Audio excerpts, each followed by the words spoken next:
Today, I have some pen chores to take care of, which include refilling some pens and possibly cleaning some of them. I'm not quite sure yet. But as you may know, the cleaning part is one of my least favorite things about the fountain pen hobby. So to spice things up a little bit to make it more exciting, I asked over on my community tab here on my YouTube channel if you guys had any questions for me. So we're gonna answer some questions here and do my pen chores. If you guys have pen chores that you'd like to take care of along with me, then feel free to do so. And I think to add even more fun to the mix, I would love to hear your responses to these questions. So if you left me a question, be prepared to give me your answer as well. And if you didn't leave me a question, feel free to answer any of them in this video. I would just love to get to know you guys better and to have, a fun conversation about pens. So let's get started. First question comes from our pen friend Archivist17. 2 questions. If you had to sacrifice all but one of your fountain pens, which would you keep? Wow, what a question. Now I'm regretting my decision to do a Q&A. It's not a question that I haven't thought of. It doesn't catch me completely off guard, but I feel like that's a pretty tough question to kick the Q&A off with. That's really tough because I've been fortunate enough to receive pens from you guys, and there's just so much sentimental value around those fountain pens. And I don't even have all my fountain pens here with me, so I might be forgetting some. But with the ones that I have been using recently, I think it would come down to these 2, the Sailor Pro Gear and my TWSBI VAC 700R. I think I would pick the Sailor Pro Gear. I really look forward to writing my morning pages with this pen. I often have like 2 or 3 fountain pens in rotation for my morning pages and have just always really looked forward to the days where I write with this one. I feel like it makes my handwriting look a lot neater without me putting in any extra effort. So if they could make a Sailor Pro Gear that looks like this VAC 700R Iris, then that would be good. But if we're talking about just, okay. I feel like I don't want to turn back on my answer. That's my answer for today. Okay, so the second question from Archivist17 is, what is your ultimate Grail pen? I would say the Sailor Pro Gear has kind of been at the top of my list so far, the one that I just shared with you. It's really just like, I feel like it's made for me, and I think that's kind of the special thing about fountain pens. In trying so many different ones, you hopefully will eventually find one that just feels like an extension of you, and it feels like it's a good fit, more than a good fit. It's an ideal pairing. And so for me, I would say the Sailor Pro Gear is pretty close to what I think my Grail pen would be. I also feel like I still have so much to experience in the fountain pen community. I don't know if this is going off on a tangent from your original question, but I think I would like to try a Platinum 3776. I have that kind of on my wish list, but I don't know when I'm gonna actually bite the bullet. And is that how it goes? Bite the bullet? I don't know when I'm going to actually act on it and add it to my collection, but I don't know that is really a Grail pen for me, since I don't know how it writes. I don't know if I'll like it. So is that kind of a lame answer? I'm just gonna go with my Sailor Pro Gear, since I know that I really love it, and it's magic when I write with it. So this question is from Chemical 13 Smoke. Hi, here are my questions. Ooh, so we've got a couple. Choose whichever you like. We're going to try to answer all of them. What stationery item in your current collection do you like the most? Are you using your fountain pens outside of home? Do you have an everyday carry fountain pen? 1 pen and 1 ink for 1 month. what combination would you choose? Ooh, these are such good questions. Okay, but you got to be prepared to leave your answers to this in the comments because I would love to hear what your responses are. The first question that you asked was, what stationery item in your current collection do you like the most? My answer for today to that question is going to be this notebook.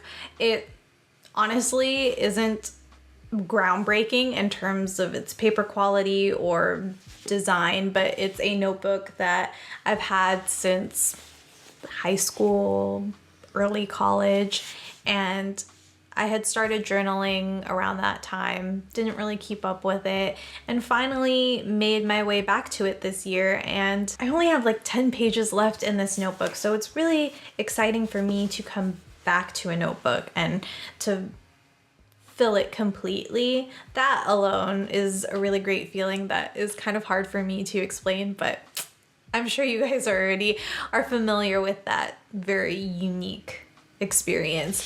But I really enjoyed writing in this notebook despite the ghosting with my fountain pens. I was very limited on which fountain pens and inks I could use in here, but that didn't really take away from my experience. I guess my biggest takeaway with this notebook is just a reminder for me to go back into my current stationery collection and to remember the things that I may have forgotten. And for a while, this notebook was forgotten. It was cast aside because I was acquiring new notebooks, and that's very exciting, you know? And I got caught in this sort of hamster wheel of new, but this I have had for such a long time, and to be able to finally enjoy it and use it, I think that's what makes it so special, and that's the stationery item that I'm really enjoying right now. The second question that you asked is, are you using your fountain pens outside of home?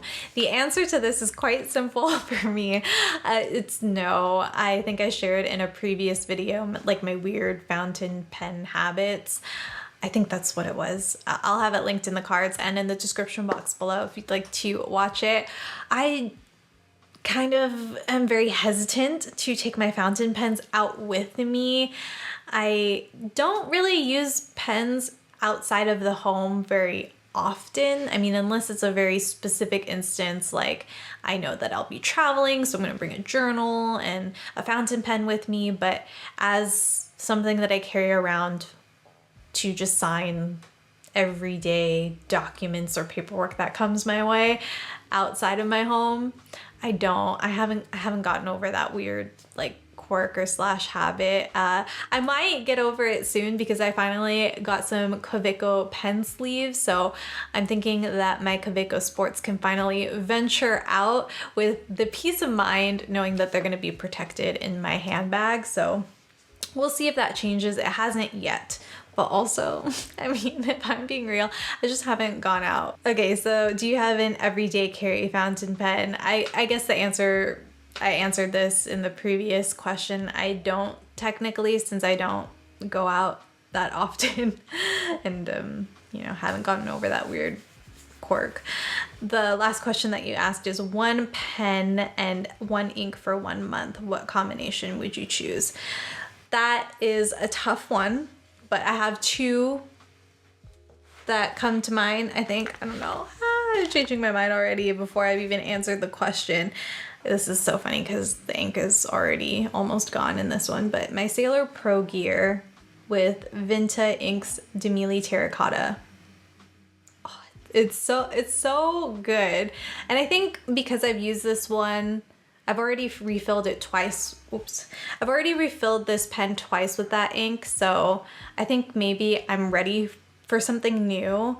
I initially wanted to say that this is what I would use for 1 month, and I don't know, maybe I'll challenge myself to do so. That would be really fun. But I recently started using my TWSBI Eco Pastel Pink with Vinta Armada, I think it is.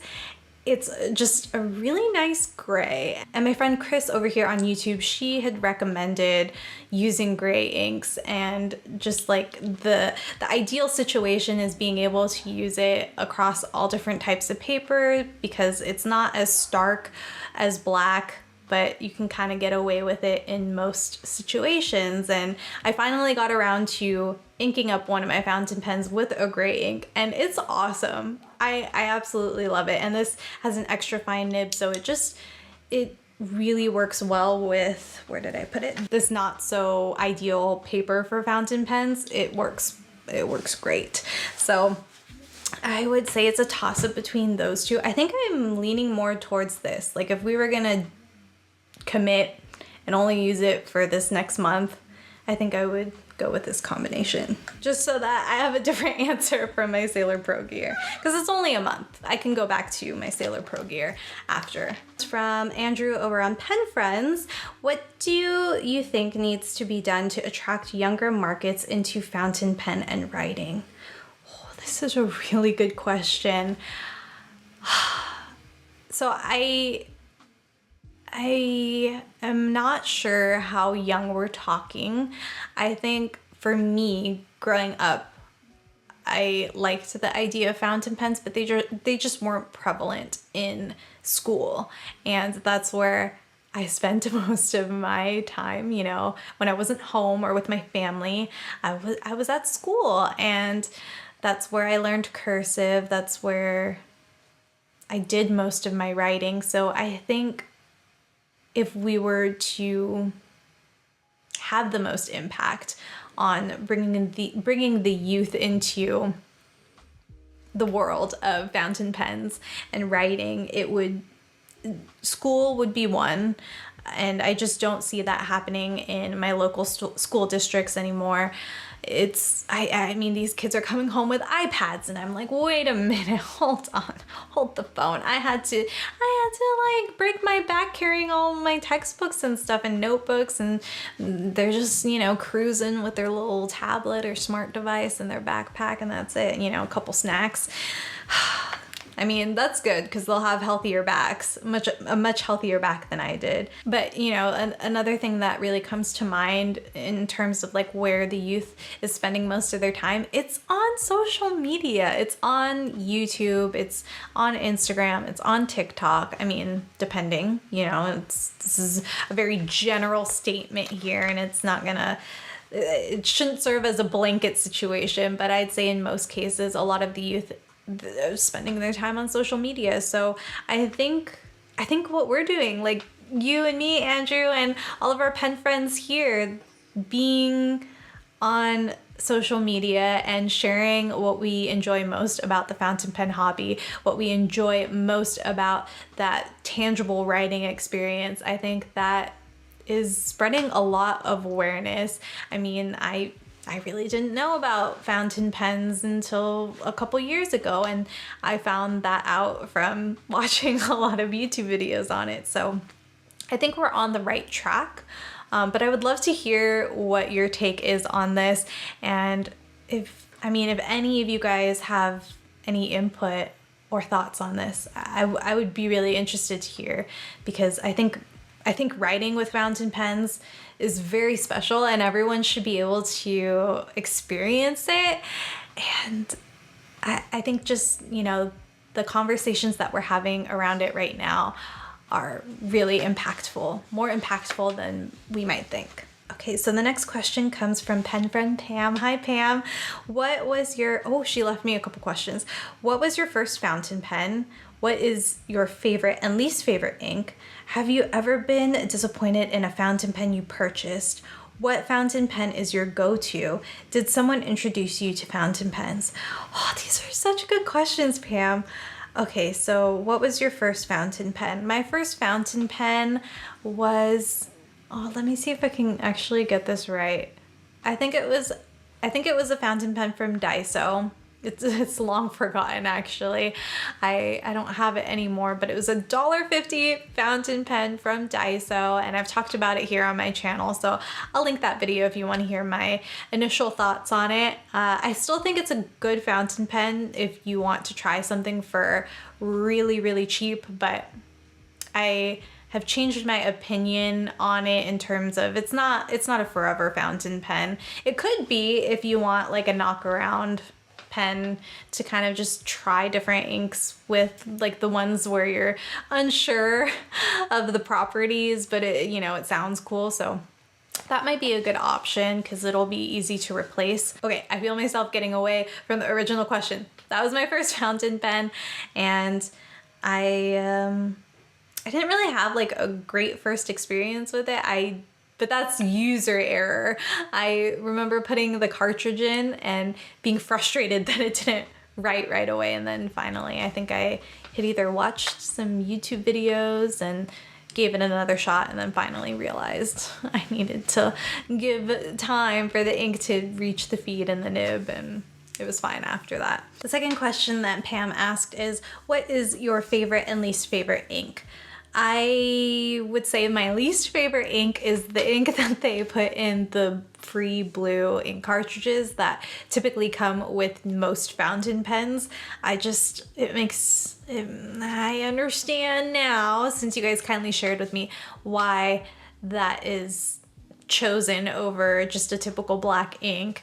But if we're talking my personal preference, I don't like those. So I would say that's my least favorite ink. Okay, if we're going like the GOAT, greatest of all time, my favorite one so far, oh my gosh. Whose idea was it to do a Q&A? I'd say my favorite is Noodler's Black Swan in Australian Roses. That one I think I've had the longest run with. I mean, it was only a sample, so I don't know that that really says much. I'm gonna go with that because it's a really gorgeous ink, and I wouldn't mind using that like for the rest of my life. I mean, there are so many great inks out there in the world to try, so I feel like I'm shooting myself in the foot with my responses here. But I'm gonna go with that. And have you ever been disappointed in a fountain pen you purchased? Yes, the Daiso fountain pen, only because I didn't know how to use it. So user error, and then I figured it out and really liked it, really enjoyed my time with it. And let's see, are there any other ones? Oh, I would say I was pretty disappointed in my Lamy Safari Petrol. And that might sting a couple of your ears to hear that, but I just didn't have a good experience with it, despite the color being really awesome. But I paid a premium for it because I had entered the fountain pen community after its initial release. So yeah, I paid a pretty penny for that one and just didn't feel like my experience matched up with the price tag. What fountain pen is your go-to for any writing that I do outside of my morning pages? Because for my morning pages, that's just in the morning, and it doesn't comprise all of the writing that I do the rest of the day.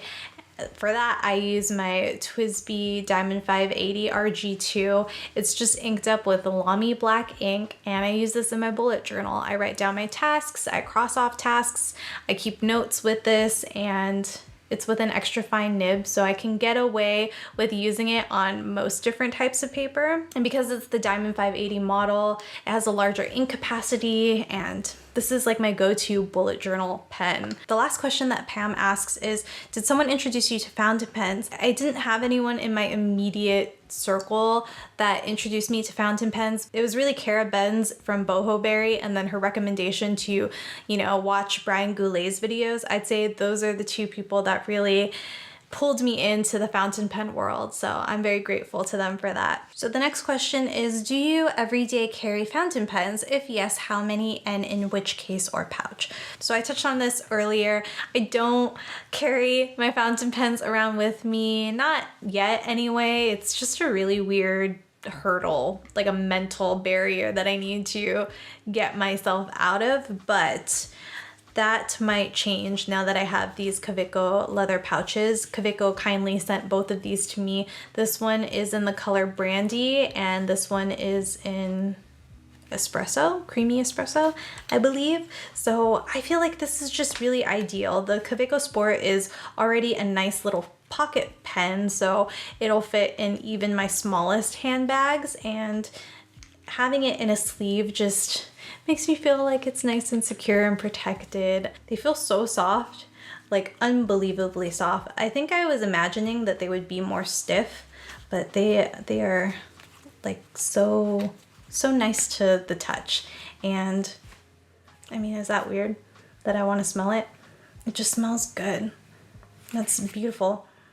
It's a beautiful leather smell. What is one pen you regret buying? So yeah, it would be the Lamy Petrol. I feel like I really tried to hone in on like my intuition and first impressions of fountain pens. That way I can make a return or exchange within the allotted window. So some of them that come to mind would be that I've returned are the TWSBI Eco Pastel Blue. I just wasn't happy with the shade of blue. It was more like a cornflower blue than it was pastel. I just would have preferred it to be much more pale and lighter for my preference. I kind of go back and forth on that one now though, because I think I would have ended up liking it. I don't know. So that might be a regretted return.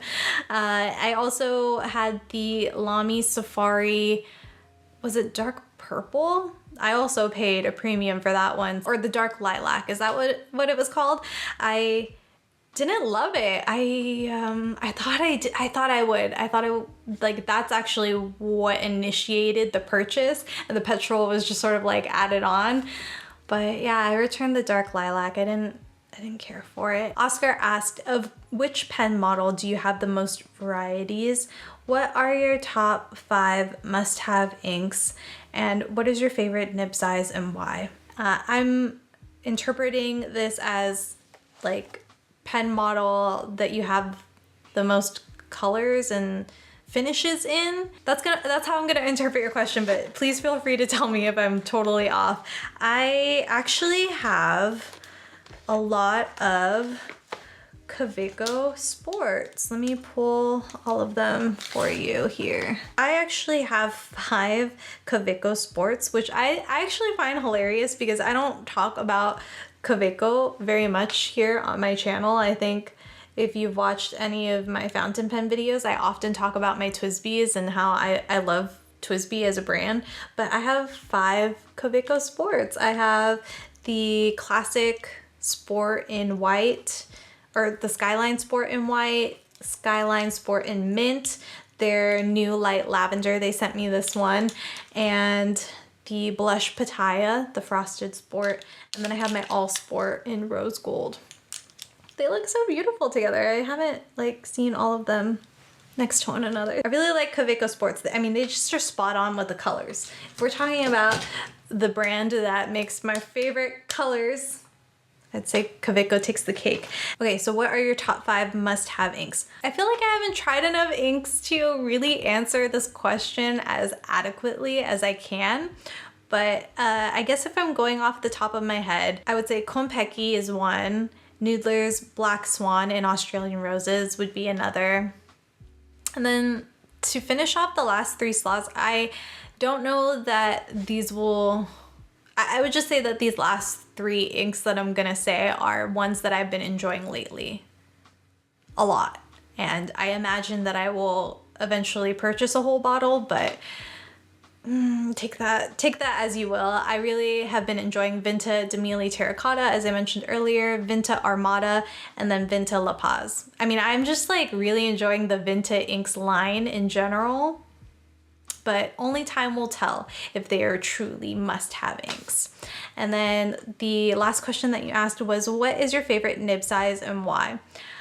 Okay, so I think when I started my fountain pen journey, I was all about the extra fine nibs, and I think that kind of spilled over from my use of gel pens. I just wanted to use like 0.38. I think I had a 0.2 gel pen at one point. Just really enjoyed the finer lines, and I think I still do, but lately I have been enjoying fine and medium nibs, surprisingly. I have extra fine fountain pens that I use every day, like my RG2 and my VAC 700R, as well as my pastel pink Eco. But I also really love the medium fine nib on my Sailor Pro gear, and then I really enjoy using this medium nib on my Gold Rush SD from Esterbrook. So I'd say in that range. I don't know that really answers your question. I'm sorry, Oscar. But I would love to hear your responses to these questions. I think my final answer on the favorite nib size would probably be a fine. Just kind of like it's in the middle. It's not too fine, but not too bold. But I think I'm starting to broaden my range here. I really have been enjoying all three. So I really enjoyed doing this video with you guys, and just want to say a quick thank you for 6,000 subscribers here on my YouTube channel. 6,000 sweet, amazing pen friends. It's incredible. So I just wanted to give a quick thanks for that. We'll be celebrating with a little giveaway coming up over on my newsletter. So if you haven't subscribed to that, I'll leave a link in the description box below. If you enjoyed this video, please give it a thumbs up and feel free to share it with a pen friend who you think might also enjoy it. Don't forget to subscribe and to turn on those notifications. That way you don't miss any of our videos. I do my best to upload here every Wednesday at 8 a.m. Pacific time, so please take care until then. Feel free to enjoy these 2 videos that will be linked here on the screen. Thank you so much for watching, and I'll catch you in the next one. Bye. Oh, of course there's an airplane.